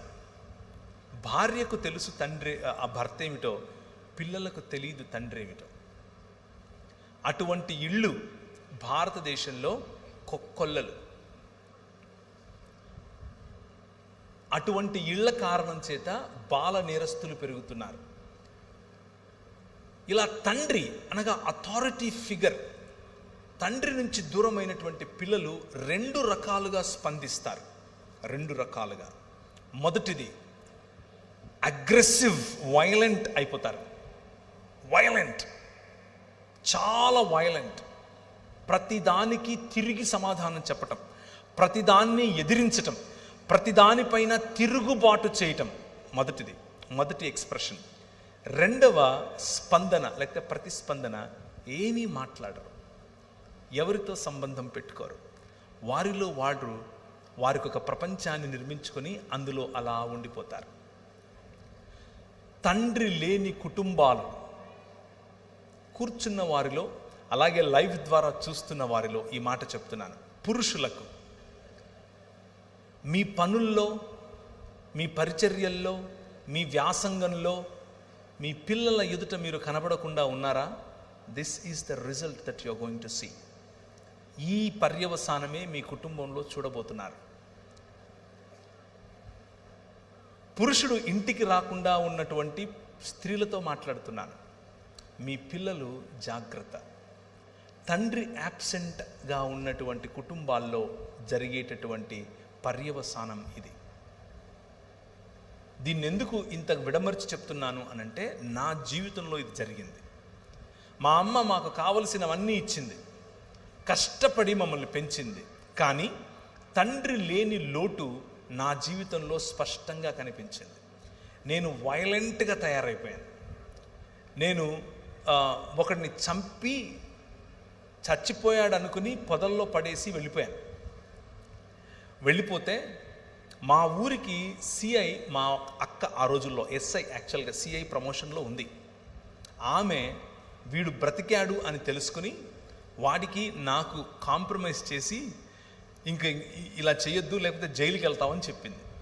ఆ రోజు రాత్రి తండ్రి లేని నేను, ఎప్పుడూ తండ్రి కౌగిలిని ఎరుగని నేను, తండ్రి ఇచ్చేటటువంటి వెచ్చదనాన్ని తెలుసుకొని నేను, ఏ రోజు తండ్రి యొక్క మందలింపు అంటే తండ్రి వద్ద నుంచి ఎలా ఉంటుందో నాకు తెలీదు, తండ్రి వద్ద నుంచి ప్రేమ ఎలా ఉంటుందో నాకు తెలీదు. అలాంటి ప్రేమ లేని, మందలింపు లేని, కరెక్షన్ లేని నేను ఒకరోజు ఒక స్వరం విన్నాను. అది సన్నని స్వరం. ఆ స్వరం నాకు చెబుతోంది, నువ్వు ఈ ఊరు విడిచిపెట్టి వెళ్ళిపో అని చెప్తోంది. ఈ ఊరు విడిచిపెట్టేసి నువ్వు వెళ్ళిపో అని చెప్తోంది. ఎక్కడికి వెళ్ళాలో తెలీదు. మా అమ్మకు చెప్పి వెళ్తున్నాను తిరుపతికి అని చెప్పి, మా ఊరు కడప, బ్యాగ్ తీసుకుని బస్ స్టాండ్కి వచ్చాను. తిరుపతి టికెట్ కొనబోయి హైదరాబాద్ టికెట్ కొన్నాను. ఎందుకు కొన్నానో కూడా తెలియదు. హైదరాబాద్లో ఎవరున్నారో తెలియదు. తర్వాత ఏదో తెలుసుకున్నాం, ఈరోజు ఫోన్లు ఉండేవి, ఆ రోజుల్లో ఫోన్లు ఉండేవి కావు. హైదరాబాద్లో దిగిన తర్వాత ఫలానా చోట ఫలానా వాళ్ళు మా ఊరోళ్ళకి సంబంధించిన వాళ్ళు ఉన్నారని తెలుసుకుని ఆ రూమ్కి వెళ్ళి అక్కడ ఉండి చదువుకోవటం మొదలుపెట్టాను. తండ్రి లేకపోతే ఎలాంటి జీవితం ఉంటుందో చెప్తున్నాను మీకు. కానీ 5 రకాలైన క్వాలిటీస్ మీ ముందు ఉంచాను. ఆయన తండ్రిగాను, భర్తగాను, ప్రియుడిగాను, కాపరిగాను మరియు రాజుగాను మన మధ్యకు వచ్చాడు అని చెప్పాను. నా జీవితంలో తండ్రిగా వచ్చాడు. నా జీవితంలో దాదాపు 18-19 సంవత్సరాలున్న నేను, నూనూగు మీసాలు, లేత టీనేజ్ ప్రాయం, ఆ ప్రాయంలో ప్రభు నా దగ్గరికి వచ్చాడు. ప్రభు నాతో మాట్లాడాడు. నువ్వు ఈ లోకానికి వెలుగువు అని చెప్పాడు. తండ్రి ఇలా మాట్లాడతాడు బిడ్డల పట్ల, పిల్లల పట్ల. ఏం చెప్తాడో తెలుసా? అరే నువ్వు అచ్చం నాలాగే ఉన్నావురా అంటాడు. అచ్చం మిమ్మలా ఉన్నావురా అంటాడు. అచ్చం మా నాన్నలాగా ఉన్నావురా అంటాడు. మన పరలోక తండ్రి కూడా అలాగే అంటున్నాడు. You are in the image of God. నువ్వు దేవుని స్వరూపం, నువ్వు దేవుని పోలిక. ఎందుకంటే ఆయన నీ కన్న తండ్రి. నీ పట్ల, నీ దగ్గరికి కన్న తండ్రి ఈ మాటలు తీసుకొని వస్తున్నాడు.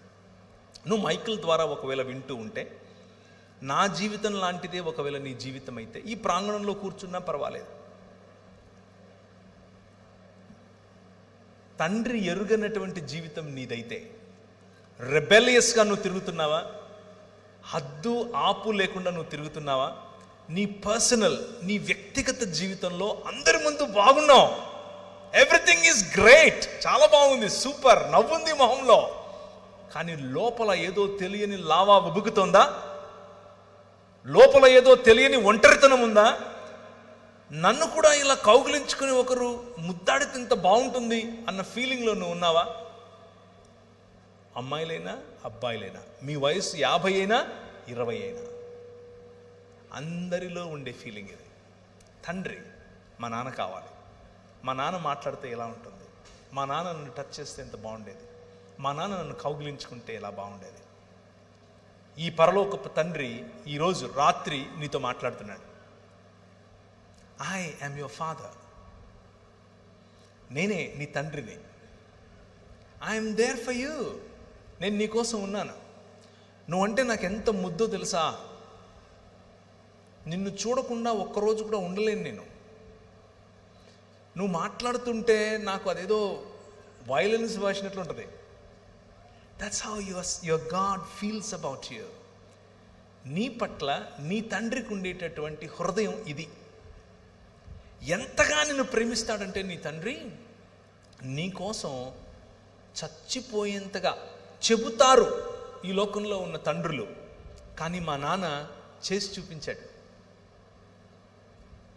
వచ్చి మనందరినీ మళ్ళీ ఒక్క కుటుంబంగా చేయటం కోసం తన శరీరాన్ని విరిచాడు. రూపాంతరము చెందించటం కోసం రూపురేఖలు లేకుండా పోయాడు. అయితే ఆ రూపాంతరము కేవలం అనుభవంగా ఆగిపోకూడదు. ఆ రూపాంతరము తండ్రిగా వచ్చినటువంటి ఈ దేవుని యొక్క రూపాంతర చరిత్ర కేవలం అనుభవంతో ఆగిపోవడానికి వీల్లేదు. దానికి ఒక మనుగడ ఉండాలి, దానికి ఒక చరిత్ర ఉండాలి, దానికి ఒక భవిష్యత్తు ఉండాలి, ఎప్పటికీ సమసిపోయినటువంటి భవిష్యత్తు ఉండాలి. ఆయన తన శరీరాన్ని నాటాడు, ఒక విత్తనము వలె విరిగాడు, ఒక విత్తనము వలె ఆయన పగిలాడు. దున్నబడినటువంటి ఆయన శరీరం నాటబడిన తర్వాత 3 రోజులైన తర్వాత, 2 దినములైన తర్వాత 3వ దినమున యెహోవా సముఖమందు మనము జీవించినట్లు ఆయన మరణాన్ని చంపి తిరిగి లేచాడు. That is your father. మీ నాన్న అది. మీ నాయన మరణానికి లోనయ్యేవాడు కాదు. మీ నాయన మరణాన్ని చంపినవాడు, చంపి తిరిగి లేచాడు 3 దినములైన తర్వాత. హోషేయ గ్రంథం 6వ అధ్యాయం 2వ వచనం. హోషేయ గ్రంథం 6వ అధ్యాయం 2వ వచనం. 2 దినములైన తరువాత ఆయన మనలను బ్రతికించును, మనం ఆయన సముఖమందు బ్రతుకున్నట్లు 3వ దినమున ఆయన మనలను స్థిరపరచును. ఈ తండ్రి హృదయం ఏమిటి అని అంటే, మీ నాయన హృదయం ఏమిటో అంటే, కేవలం రూపాంతరము అన్నది ఒక అనుభవంగా ఆపటం కాదు. ఈ మరణాన్ని చంపి నూతన సృష్టిగా నిన్ను మలచటం. నేను ఫేస్బుక్లో ఒక పిక్చర్ చూశాను, మీలో కూడా చాలామంది చూసే ఉంటారు. ఒక ఆయన నిలబడుకొని సుత్తి ఉలి తీసుకుని ఇలా కొట్టుకుంటున్నాడు. ఇలా కొట్టుకుని లావుగా ఉండే ఆయన సన్నగా మంచిగా స్లిమ్గా తయారవుతున్నాడు. అలా శిల్పకారుని వలె నీ తండ్రి ఈ ప్రపంచాన్ని, ప్రపంచంలో ఉన్న మానవ సమాజాన్ని తన వైపుకు, తన బిడ్డగా మలుచుకుంటున్నాడు. అయితే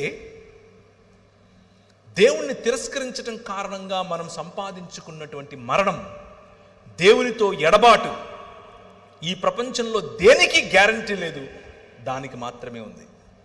మరణం తప్పదు ప్రతి ఒక్కరికి, నీకైనా నాకైనా, మనకంటే ముందు పోయిన వారికైనా మన తరువాత పోయేవారికైనా. మరణం తథ్యం. మరణం, death is the only guarantee in this world. దాన్ని మించిన గ్యారంటీ ఏది లేదు. కానీ దానికంటే బెటర్ గ్యారంటీ ఇంకొకటి ఉంది. అదేమిటి అనంటే, మా నాయన తన శరీరాన్ని నాటి 3 దినములైన తర్వాత బయటకు తీసి అంటున్నాడు, మరణమా నీ ముల్లెక్కడా అని పిలుస్తున్నాడు. ఈ రాత్రి నేను మీకు ఇచ్చేటటువంటి వాగ్దానం, ఆయన చేస్తున్నటువంటి వాగ్దానం, ఈ నిబంధన యొక్క సారాంశం, 5 రకాలుగా నేను చేసిన నిబంధనల యొక్క సారాంశం ఏమిటో తెలుసా? పునరుత్థానం, రూపాంతరము యొక్క చరమగీతం పునరుత్థానం. ఎప్పటికీ వాడిపోయినటువంటి శరీరాలు. ఆయన అలా వస్తాడు. ఆయన్ని మీరు చూస్తారు, గుర్తుపడతారు, మాట్లాడతారు. You can touch him, you can touch me. మీరు నన్ను కూడా చూస్తారు, ఏ బట్టని తెసుకొని వచ్చాక మా ఊరికి, నువ్వు పేరు ప్రవీణే కదా, you will ask me. I will say yes yes, నేను అవునవును, హే బాగున్నావా అని అడుగుతాను నేను మిమ్మల్ని. This is going to happen. That is the hope that we have. క్రైస్తవులకి ఉన్నటువంటి హోప్, క్రైస్తవుడికి ఉన్నటువంటి నిరీక్షణ మన ఆత్మలో ఎక్కడికో వెళ్ళిపోయి ఎక్కడో ఉంటామని కాదు. అది ప్లేటో చెప్పినటువంటి ఒక మిథాలజీ, ప్లేటో చెప్పినటువంటి ఫిలాసఫీ. ప్లేటో తరువాత నియో ప్లేటోనిజంగా మారింది. దాని నుంచే భగవద్గీతను రాశారు. గ్నాస్టిసిజం, అరిస్టాటిలియన్ థియరీ మరియు ప్లెటోనిక్ థాట్, ఈ మూడింటిని కలిపితేనే భగవద్గీత యొక్క సారాంశం. బైబిల్ అది కాదు, పురాణముల యొక్క సారాంశం అది. బైబిల్ ఆత్మల గురించి మాత్రమే మాట్లాడదు. బైబిల్ నీ శరీరముతో కూడి సశరీరుడై తిరిగి లేచినటువంటి యేసు క్రీస్తు మీ నాయన, అలాగే నువ్వు లేస్తావు, అలాగే నువ్వు బయటకు వస్తావు. ఇప్పుడున్న దానికంటే అందంగా. నాకు బహుశా కొంచెం వెంట్రుకలు ఎక్కువ వస్తాయి, నాకు బహుశా లొట్టపన్ను ఉండదు, నేను బహుశా ఇప్పుడులాగా కాకుండా అందంగా కనిపిస్తాను. ఇప్పుడు కేవలం నా భార్యకి అందంగా కనిపిస్తాను. That is you going to be your future. అది నీ ఫ్యూచర్. నీకు అర్థమవుతుందా మీ నాయన ఏం చేస్తున్నాడు? Now can you read Ephesians chapter, ఎఫెసీయులకు రాసిన పత్రిక 1వ అధ్యాయం 10వ వచనం. ఆయనకు ఒక సంకల్పం ఉంది.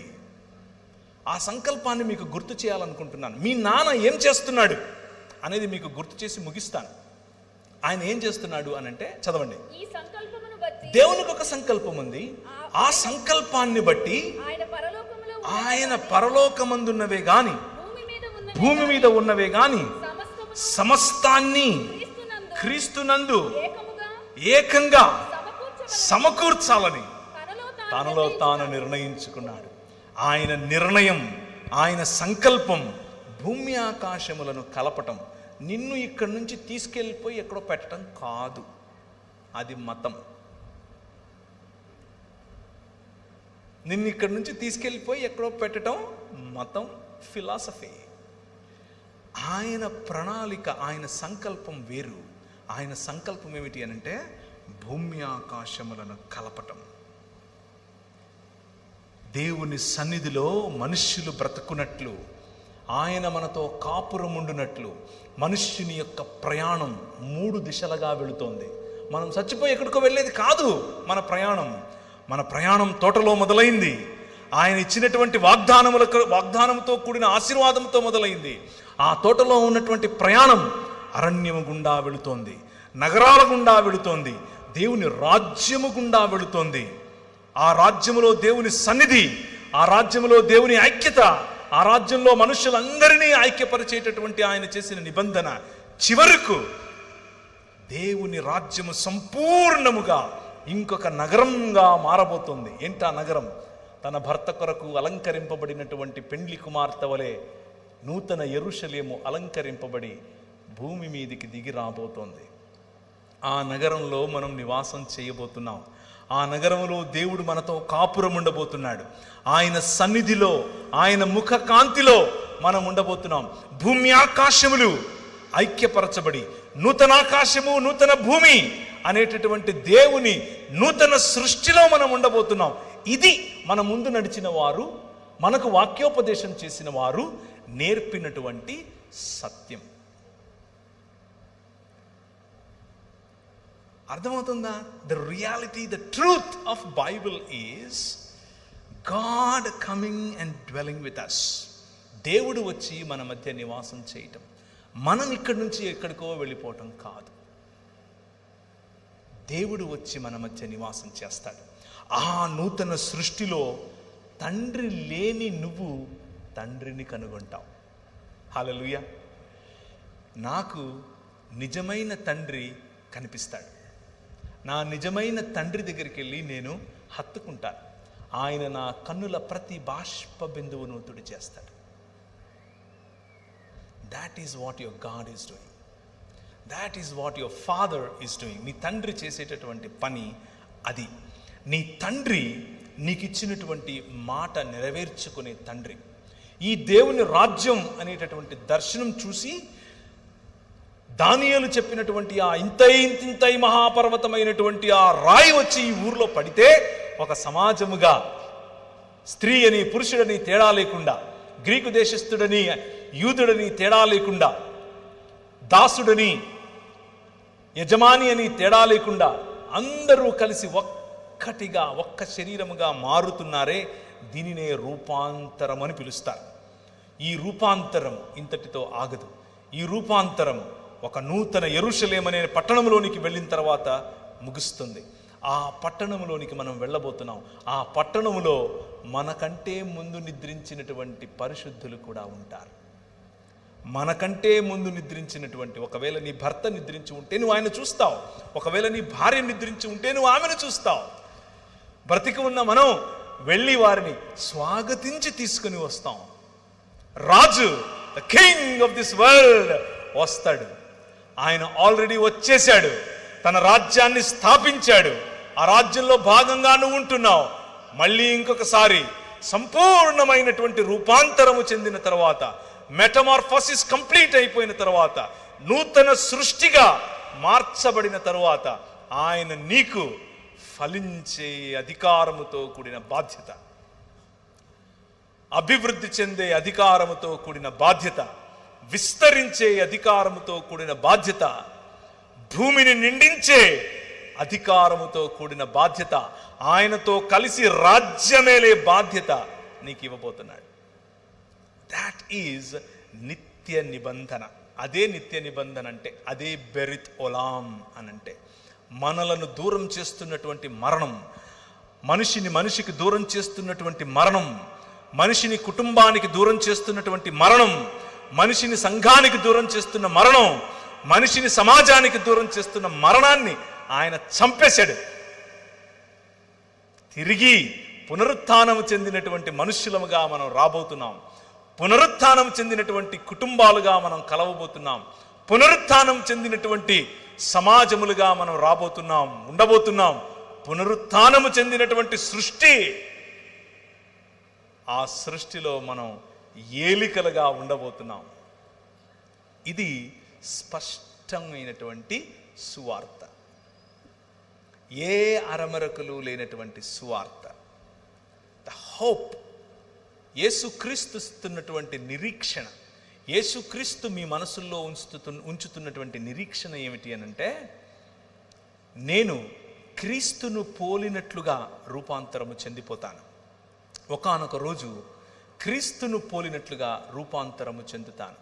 సీతాకోక చిలుక ఒక కకూన్గా ఉండి మెల్లిమెల్లిగా అందమైనటువంటి సీతాకోక చిలుకగా తయారై బయటికి ఎలా వస్తుందో, ఇప్పుడు కకూన్గా ఉన్న నీవు, పాతి పెట్టబడిన నీవు, చచ్చిపోతున్న నీవు, చచ్చిపోయిన తరువాత అందమైన సీతాకోక చిలుక వలె పునరుత్థానము చెంది రాబోతున్నావు. 2 దినములైన తరువాత ఆయన మనలను బ్రతికించును. 3వ దినమున యెహోవా సముఖమందు మనము బ్రతుకున్నట్లు ఆయన మనలను స్థిరపరచును. ఆ 3వ దినము కోసమే మనం వేచి చూస్తున్నాం. ఆ 3వ దినమును మరణాన్ని చంపి తిరిగి లేచినటువంటి ప్రభు అయిన యేసుక్రీస్తు సూచనగా చూపించాడు. కానీ రాబోయేటటువంటి 3వ దినం ఒకటి ఉంది.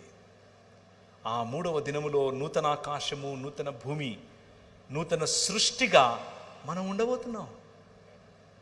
ఆ నూతన సృష్టిని అనుభవించటానికి ప్రభు అయిన యేసుక్రీస్తు మిమ్మల్ని పిలుస్తున్నాడు. తండ్రి, ఆయన భర్త కూడా. హృదయంలో ఉన్నటువంటి నీ బాధ ఆయనకు తెలుసు. ఆయన ప్రియుడు కూడా. నువ్వు ఎవరికీ షేర్ చేసుకోలేని, ఎవరికీ పంచుకోలేనటువంటి నీ ఫెల్ట్ నీడ్స్, నీ హృదయాక్రందనలు, నీ ఒంటరితనం, నీ ఏడుపు అన్నీ తెలిసినటువంటి ప్రియుడు నీ ప్రియుడు. అంత మాత్రమే కాదు, ఆయన కాపరి. నిన్ను అనాథలుగా విడిచిపెట్టను, నేను మళ్ళీ నీ దగ్గరికి వస్తాను అని చెప్పి వెళ్ళినటువంటి కాపరి నీ కాపరి. ఈ కాపరి నీకు కావలసిందల్లా, కావలసిన పోషణ అంతా ఇవ్వగల కాపరి. చివరిగా ఈయన రాజు, ఈయన ప్రపంచములకు రాజు, ఈయన నీతికి రాజు, ఈయన మనుష్యత్వానికి రాజు, ఈయన నీతి న్యాయములు జరిగించే రాజు, భూమి ఆకాశములను తన చేతి చేత లేకపోతే తన మాట చేత సృజించినటువంటి రాజు, ప్రపంచములను ఏలే రాజు, భూమి ఆకాశములను ఐక్యపరిచే రాజు, మీ మనసులను నిర్మించే రాజు, మీ ఒంటరితనాన్ని చూసినటువంటి రాజు, ఆ ఒంటరితనంలో నేను ఉన్నాను, నేను నీ మాట విన్నాను అనే రాజు. ఒకానొకప్పుడు ఒంటరిగా ఉన్నటువంటి 5 మంది భర్తలున్న తర్వాత కూడా ఒంటరితనాన్ని అనుభవిస్తున్నటువంటి ఒక స్త్రీ ఒంటరిగా వచ్చి నీళ్లు చేదుకుంటుంది అని తెలుసుకున్నటువంటి నీ రాజు ఆమె దగ్గరికి వెళ్ళి కూర్చుని, అమ్మా నీళ్ళు ఇస్తావా అని అడుగుతాడు. ఈ రాజు కథ వేరు. This king is your king. రాజు లేని రాజ్యంగా మనం మారిపోతే రాజై వస్తున్నాడు. కాపరి లేని గొర్రెలుగా మనం ఉంటే కాపరై మన మధ్యకు వచ్చాడు. తండ్రి లేని కుటుంబముగా మనం ఉంటే తండ్రిగా తన హృదయాన్ని మనతో పంచుకుంటున్నాడు. ఎంత బాధపడుతున్నాను నేను నీ పట్ల అని చెబుతాడు. భర్త వదిలేసినటువంటి భార్యగా మనం ఉంటే భర్తై మన దగ్గరికి వస్తున్నాడు. నువ్వు విధవరాండ్రకు తోడుగా ఉండు అని చెప్పినటువంటి మన ప్రభువు యొక్క మాట. ఆయన మనల్ని ప్రేమించే ప్రియుడు. ఎంతగా ప్రేమిస్తాడంటే తన ప్రాణాన్ని సైతం ఇచ్చే ప్రియుడు. 5 రకాలైనటువంటి క్యారెక్టర్స్, 5 రకాలుగా ఆయన మనతో పెట్టుకున్నటువంటి సంబంధం. ఈ సంబంధం ఇంతకంటే పదిలమైన, ఇంతకంటే స్థిరమైన, ఇంతకంటే సంతోషాన్నిచ్చే సంబంధం నా జీవితంలో నేను వెతికే ప్రయత్నం చేస్తే కూడా దొరకలేదు. This is the ultimate relationship that you can have with anybody. ఎవరితోనూ, చివరికి నా భార్యతోనూ నాకు లేనటువంటి పారదర్శకమైనటువంటి సంబంధం దేవునితో సాధ్యం. ఆ రాజు, ఆ తండ్రి, ఆ ప్రియుడు, ఆ కాపరి, ఆ భర్త ఈరోజు నిన్ను పిలుస్తున్నాడు. ఈరోజు నిన్ను ఆహ్వానిస్తున్నాడు. నేను కట్టే రాజ్యంలో నువ్వు ఉన్నావా? కేవలం వచ్చిపోతున్నావా? నేను కట్టే రాజ్యంలో నా కుటుంబంలో భాగంగా నువ్వు కోరుకుంటున్నావా? ఇంకా వెనకే తిరుగుతున్నావా? నేను కట్టే రాజ్యానికి నువ్వు ఒక గుదిబండలా ఉంటున్నావా? లేక ఫ్రీడమ్, స్వాతంత్రం కోరుకుని ఈ ప్రపంచంలో మీ నాయన ప్రపంచం ఇది అని సీతాకోక చిలుక వలె ఎగిరే స్వాతంత్రంలో బ్రతుకుతున్నావా? ఈ రాత్రి పరిశుద్ధాత్మ దేవుడు నీతో మాట్లాడుతున్నాడు.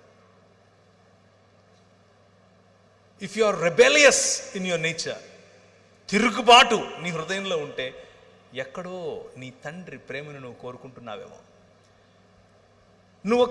నీకంతకు నువ్వు ఒక షెల్ నిర్మించుకొని ఎవరితో పంచుకోకుండా నువ్వు ఒంటరిగా బ్రతుకుతూ ఉన్నావా? ఆ షెల్ పగలగొట్టడానికి ప్రభువు సిద్ధంగా ఉన్నాడు, తడుతున్నాడు. దాన్ని పగలగొట్టి చూడు, నువ్వు సీతాకోక చిలుక అవుతావు. నీతో సంబంధం, నీతో ప్రేమగా మాట్లాడటానికి, నిన్ను ప్రోత్సహించటానికి, నీకు బలం ఇవ్వటానికి, నీకు ఆర్థికంగాను అలాగే అన్ని కోణాలలో నిన్ను బలపరచటానికి ఆయన సిద్ధం.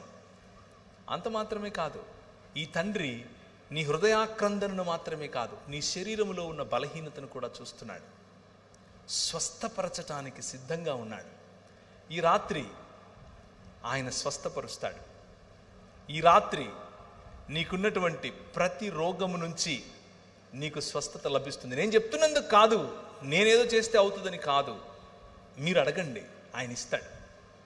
ఆయన మీ జీవితాల్లో చేస్తాడు. నేను అడిగాను, నాకు ఇచ్చాడు. 11 సంవత్సరాలు మిషనరీగా వెళ్ళాను నేను మధ్యప్రదేశ్లో. నాకు భాష రాదు, అడిగాను, భాష ఇచ్చాడు. అక్కడ క్రైస్తవులు అంటే కొడతారు, ఫస్ట్ కొట్టి ఆ తర్వాత మాట్లాడతారు. నాకు పరిచర్య చేస్తూ మా పాస్టర్ గారే వాళ్ళ అమ్మాయిని ఇచ్చి పెళ్లి చేశాడు.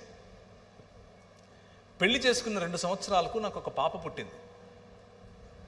ఆ పాపకు ఒకరోజు విరోచనాలు అయితే, చిన్న బిడ్డ 21 సంవత్సరాలు. మీలో పిల్లలు ఉన్న వాళ్ళకి తెలుసు, మనకేదైనా జరిగితే మనం పట్టించుకోం. పిల్లలకి ఏమైనా జరిగితే ఎంత బాధపడతాం. ఆ పాపను తీసుకుని ఆసుపత్రికి వెళ్ళి డాక్టర్కు చూపించాను. చూపిస్తే డాక్టర్ అంది, విరోచనాలు పెద్ద కష్టమేం కాదు, నేను మందిస్తాను, అయిపోద్ది, కాకపోతే నువ్వు వెళ్ళి ఒకసారి 2D ఎకో చెయ్యి అని చెప్పింది. ఏం చేయమంది? 2D echo. ఎందుకబ్బా ఏమో 2D ఎకో ఉంటుంది అని. ఏమైంది చెప్పండి మేడం అన్నాను. ఏమీ లేదు, ఈమెకు టెట్రాలజీ ఆఫ్ ఫాలో అనే గుండెకు ఉండేటటువంటి ఒక ఇబ్బంది ఉంది అని చెప్పింది. టెట్రాలజీ ఆఫ్ ఫాలో అంటే నాకు గ్రీకు హిబ్రూలాగా వినిపించింది. ఏంటబ్బా ఇది అని అనుకున్నాను. తర్వాత ఆమె నాకు అర్థమవడం కోసం ఏం చెప్పిందంటే, నువ్వు గీతాంజలి సినిమా చూసావా అని అనింది. చూశానన్నాను. అందులో హీరోయిన్కి ఉందే అదే నీ బిడ్డకు ఉంది అని చెప్పింది. అంటే నీ బిడ్డ బతకదు అని చెప్పింది. నీ బిడ్డకు కరెక్షన్ లేదు అని చెప్పింది. కానీ ట్రై చేద్దులే అని ఉపశమనం కూడా ఇచ్చింది. నేను బయటకు వచ్చాను. అప్పటికే ఇండియాలో 38th ర్యాంక్, పెద్ద కాలేజ్ ఏం కాదు కానీ 38వ ర్యాంక్ ఉండే కాలేజీలో నేను MBA చేశాను. మంచి ఉద్యోగం, మంచి పరిచర్య, బిలాల, కోర్కు, గోండు, ముస్లింలు ఇలాంటి అనేకుల మధ్యలో నేను పరిచర్య చేస్తున్నాను, దేవుని కోసం నిలబడుతున్నాను. కానీ నా బిడ్డకి ఇలా అయింది. కారు వేసుకుని, డొక్కు కారు ఒకటి ఉండేది, చిన్న జీతం, డొక్కు కారు. నేను నా భార్య నా బిడ్డను తీసుకుని బయటకు వచ్చాను. బండి తోలుతున్నాను, నా వల్ల కావట్లేదు, ప్రెషర్ కుక్కర్ పగిలిపోతుంది. బండి ఆపి బయటకు వచ్చి గట్టి గట్టిగా అరుస్తున్నాను. వాయ్, ఎందుకు? నాకెందుకు? నాకే ఎందుకు? నా బిడ్డకే ఎందుకు? ఇన్నేళ్ళు నేను కష్టపడ్డానే నీకోసం, ఇన్నేళ్ళు నేను నా ఇల్లు ఇడిచిపెట్టొచ్చానే, ఉత్తర భారతదేశంలో నీకోసం తన్నించుకోవాలా నేను, నువ్వేమో నా బిడ్డకు గుండెలో చిల్లు పెడతావా అని దేవునితో కొట్లాడటం మొదలుపెట్టాను. 2 సంవత్సరాలు, ఇంకా ఎక్కువే చెప్పాలంటే, కొట్లాడుతూ వచ్చాను. వాక్యం చెప్తున్నాను, చిరునవ్వు ఉంది, అన్ని చేస్తున్నాను, అమెరికాకి వెళ్తున్నాను, అక్కడ వాక్యం చెప్తున్నాను, ఇక్కడికి వస్తే ఇక్కడ వాక్యం కానీ మనసులో ఒక పోరాటం, దేవునితో పోరాటం. ప్రభువు నన్ను ఒక ప్రశ్న వేశాడు. ఒరే, నువ్వు ఎంతకాలం బతుకుతావురా అన్నాడు. వేసుకో, ఒక 80-90 వేసుకో, దాని తర్వాత ఈమె నీ బిడ్డ కాదు, నువ్వు చచ్చిపోతావు. కానీ నాకు జీవితాంతం బిడ్డ. ఈ జీవితమే కాదు, నూతన సృష్టిలో కూడా బిడ్డ. అది నా ప్రేమకు నీ ప్రేమకు తేడా. టెన్షన్ పడకొని చెప్పాడు. వెతికితే ఒక మంచి డాక్టర్ బెంగళూరులో దొరికితే ఆయన దగ్గరికి వెళ్ళి కరెక్షన్ చేయించాను. ఆ అమ్మాయికి 1.5 సంవత్సరం 2 ఏళ్ళు ఉండగానే కరెక్షన్ చేయించాను. కంప్లీట్గా హీల్ చేశాడు దేవుడు, కంప్లీట్గా. ఇప్పుడు సామాన్యమైనటువంటి పిల్లలు ఎంత ఎదుగుతారో, ఎంత మాట్లాడతారో, ఎంత చదువుతారో, ఎంత ఉన్నతంగా ఆలోచిస్తారో, అన్నీ సామాన్యుల కంటే బెటర్గా నా బిడ్డను ఆశీర్వదించాడు. It's all about hope and it's all about trusting your God. నీ తండ్రి పట్ల నీకు ఉండాల్సిన నమ్మకం, నీ తండ్రిని ఆనుకోవటం. అయితే నీ తండ్రి నువ్వు గొనుగితే, నువ్వు కొట్లాడితే, నువ్వు పోరాడితే నిన్ను వదిలిపెట్టి వెళ్ళిపోయే టైప్ కాదు. నీకు ఆ హక్కు ఇచ్చాడు, నీకు ఆ హక్కు ఇచ్చాడు. నువ్వు నీ ఒంటరితనంలో, నీ బలహీనతలో, నీ రోగంలో ఆయనతో పోరాడు. ఆయన అడుగు, ఎందుకు ఇలా అవుతుంది నాకు అని అడుగు. సమాధానం ఆయనే ఇస్తాడు. నాకే ఎందుకు, నా కుటుంబానికే ఎందుకు, నా సంఘానికే ఎందుకు ఇలా అవుతుంది, మా సమాజానికి ఎందుకు ఇలా అవుతుంది, సమాధానం ఆయనే ఇస్తాడు. Wait and see. ఊరకనే ఉండి యెహోవా ఇచ్చే రక్షణను చూడు అంటాడు. ఊరకనే జస్ట్ నిలబడి చూడంతే. నా పనులు, నా సంకల్పం, నా తీర్మానాలు, నేను చేసే పనులు నీకు అందవు. నీ ఆలోచన ఎక్కడ ఆగుతుందో దాని నుంచి ఒక 20 కిలోమీటర్ల తర్వాత నాది మొదలవుతుంది అంటాడు. నేను చూడలేదు నా భవిష్యత్తు ఇలా ఉంటుందని, కానీ ప్రభు చూశాడు. నా పోరాటంలో నాకు నేర్పిన పాఠాలు, నా పోరాటంలో నన్ను నిలబెట్టిన పద్ధతి, నా పోరాటంలో నన్ను ఆశీర్వదించిన విధానం ఇంత అంతా కాదు. ఎక్కడో మారుమూల గ్రామంలో ఏ నక్సలైట్గానో, రాడికల్గానో, రౌడీగానో బతకాల్సిన నన్ను ఆయన హెచ్చించాడు. ఆయన నిజంగానే లోకమునకు వెలుగు అని ఆయన చేసిన వాగ్దానముతో కూడిన ప్రమాణాన్ని నెరవేరుస్తున్నాడు. It is possible with you. నీ జీవితంలో కూడా అది సాధ్యం. ముఖ్యంగా యువకులు, మైకుల ద్వారా వింటూ ఉన్న, లైవ్ ద్వారా వింటూ ఉన్న యువకులకు, యువతులకు ఈ మాట చెప్తున్నాను. మీ లైఫ్లో ఇప్పుడు మీరున్నటువంటి స్టేజ్లో మీకు చాలా క్వశ్చన్స్ ఉంటాయి, మీకు చాలా ప్రశ్నలు ఉంటాయి, చాలా పోరాటం ఉంటుంది, కంపారిజన్ ఎక్కువ ఉంటుంది. పక్కనోళ్ళు కంపేర్ చేస్తారు, మిమ్మల్ని మీరు చేసుకుంటారు. అందంలో కంపారిజన్, చదువులో కంపారిజన్, ధనంలో కంపారిజన్, కులంలో కంపారిజన్, మతంలో కంపారిజన్, ప్రతి చోట్ల పోల్చుకోవటం ఎక్కువ. కానీ మీ నాన్న, మీరు ఎలాంటి పరిస్థితిలో ఉన్నా మిమ్మల్ని ప్రేమించే నాన్న. అయితే మీ నాన్న మిమ్మల్ని పిలుస్తున్నాడు. నీ యవ్వన ప్రాయంలో, నీ యువతలో, in your youthfulness, come to your father. నీ తండ్రి దగ్గరకు వచ్చి ఆయన కౌగిలిని ఒక్కసారి అనుభవించి చూడు. నీ జీవితం మారిపోతుంది. నా జీవితం మారింది. నా జీవితం భేషుగ్గా మారింది. పెంట కుప్పల మీద పడి ఉండేవాడిని. భయంకరంగా నేను మాదక ద్రవ్యాలకు అలవాటు పడిపోయి ఉన్నవాడిని. నా జీవితాన్ని మార్చాడు. నీ జీవితాన్ని మారుస్తాడు. అండ్ టుడే, ఈరోజు, ఒకానొకప్పుడు నేను బ్రతికే గనక బ్రతికునుంటే మా ఇంట్లో వాళ్ళు నన్ను చూసి అసహ్యించుకునేవారు. ఈరోజు గర్వపడక్కర్లేదు, కనీసం అసహ్యించుకోరు. గర్వపడక్కర్లేదు, కనీసం అసహ్యించుకోరు. ఈ రాత్రి ఈ పిలుపు మీ నాన్నది. మీ నాన్న మిమ్మల్ని పిలుస్తున్నాడు. నేను ఒక ఉద్యమం చేస్తున్నాను.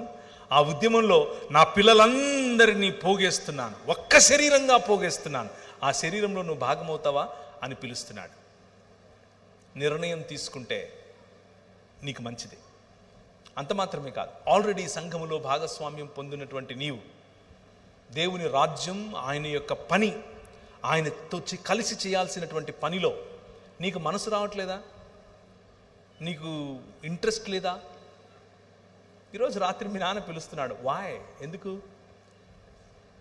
Do you think I deceived you? నేనేమైనా మోసం చేశానా? నీకు అలాంటి ప్రశ్న ఉందా మనసులో? నేను నీతో సరిగ్గా లేనా? అలా అనిపిస్తుందా నీకు? ఐ లవ్ యూ, నువ్వంటే నాకు చాలా ఇష్టం, నీకోసం ఏమైనా చేయటానికి నేను సిద్ధం అని మీ నాన్న చెప్తున్నాడు. That is what he laid in my heart tonight. ఈరోజు రాత్రి ఈ మాటలు నా హృదయంలో పెట్టాడు. నేను ప్రిపేర్ అయింది వేరే. నేను ప్రిపేర్ అయింది కనీసం ఒక గంటన్నర చెప్పాలి అనుకున్నాను. కానీ అది నేను చెప్పలేకపోతున్నాను. ఇదే చెప్పాను. ఈరోజు రాత్రి ప్రభు నీతో మాట్లాడుంటే ఊరికనే వెళ్ళొద్దు, ఖాళీ మనసుతో వెళ్ళొద్దు. It is a specific word for specific people sitting here. ఇక్కడ కూర్చున్న వాళ్ళల్లో నిర్దిష్టమైనటువంటి మాటలు మీకోసమే పలుకుతున్నాను. మీ తండ్రిని నిరుత్సాహపరచొద్దు. తలలు వంచుకుంటే ప్రార్థించుకుందాం. ప్రభు ఈరోజు రాత్రి చాలా సరళంగా 5 రకాలైనటువంటి ఆశీర్వాదముతో కూడినటువంటి ఆజ్ఞలను చాలా సరళంగా ఆయన మన పట్ల చేసినటువంటి 5 రకాలైనటువంటి కవెనెంట్స్, నిబంధనలను, అలాగే 5 రకాలుగా ఆయన మనతో సంబంధం ఎలా కలిగి ఉన్నాడు అన్న విషయాన్ని మనం చూసాం. వీటి సారం నువ్వు మనిషిగా, నిజమైన మనిషిగా, రూపాంతరము చెందే మనిషిగా, తండ్రి హృదయాన్ని కోరుకునే, తండ్రి హృదయాన్ని హత్తుకునే మనిషిగా మారాలని. అది న్యాయమును, కనికరమును, దీన మనస్సును కలిగి ఉండటం ద్వారా మాత్రమే సాధ్యం అని చెప్పాడు. అన్నిటినీ మించి నీ తండ్రి నీ పట్ల కలిగి ఉన్నటువంటి హృదయాన్ని ఆయన నీ ముందు ఉంచాడు. ఇంకా ఈ తండ్రికి దూరంగా ఉండకు. ఇంకా ఈ తండ్రితో పోరాటం చాలు. ఇక ఆ పోరాటాన్ని ఆపేసే. నీతోనే మాట్లాడుతున్నా. ఇక ఆ పోరాటాన్ని ఆపేసి come back to your God, come back to your father. నీ తండ్రి వైపుకు నువ్వు రా, నీ తండ్రితో చేయి కలుపు. నీ తండ్రి నిన్ను ఆశీర్వదిస్తాడు, తలగా ఉంచుతాడు, తోకగా ఉంచడు. అలాగే కూర్చున్న వాళ్ళలో ఈరోజు ప్రభువు స్పష్టంగా నిన్ను స్వస్థపరుస్తాను అని చెప్తున్నాడు. నిన్ను ఆయన స్వస్థపరిచే రోజు ఈ రాత్రి. నీ హృదయాన్ని స్వస్థపరిచే రోజు, నీ శరీరాన్ని కూడా స్వస్థపరిచే రోజు ఈ రాత్రి. నేను ప్రార్థన చేస్తూ ఉండగా నీ మనస్సును విప్పి ప్రభు అయిన యేసుక్రీస్తుకు నిన్ను నువ్వు సమర్పించు. నీ రోగాన్నివ్వు, నీ బలహీనతనివ్వు, నీ ఒంటరితనాన్నివ్వు, నీ అప్పుల బాధనివ్వు. ఆయన నీకు ఈరోజు విడిపించువాడు, బలపరచువాడు, న్యాయమును చేయువాడు, నీ పక్షమున నిలబడువాడు. ఈ రాత్రి నీ జీవితంలో ఒక అద్భుత కార్యం ఆయన చేయబోతున్నాడు. నువ్వు నమ్మితే చాలు, మిగిలిందంతా ఆయన పని. కృపగలిగిన తండ్రి, ఈ రాత్రి నీ వాక్యము ద్వారా మాతో మాట్లాడి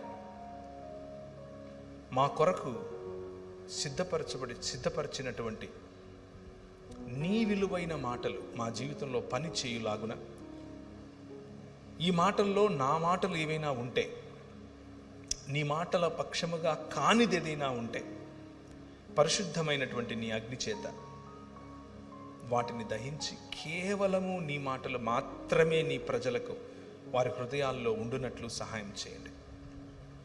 ప్రభువా, నీ బిడ్డలు అనేకులు నీ తాకిడి కోసం వేచి చూస్తున్నారు.